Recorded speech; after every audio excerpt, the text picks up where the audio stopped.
وقالوا لولا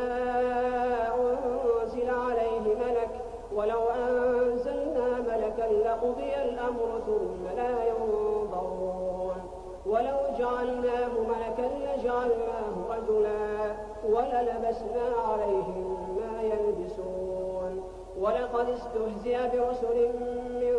قبلك فحاق بالذين سخروا منهم ما كانوا به يستهزئون قل سيروا في الأرض ثم انظروا كيف كان عاقبة المكذبين قل لمن ما في السماوات والأرض قل لله كتب على نفسه الرحمة ليجمعنكم إلى يوم القيامة لا ريب فيه الذين خسروا أنفسهم فهم لا يؤمنون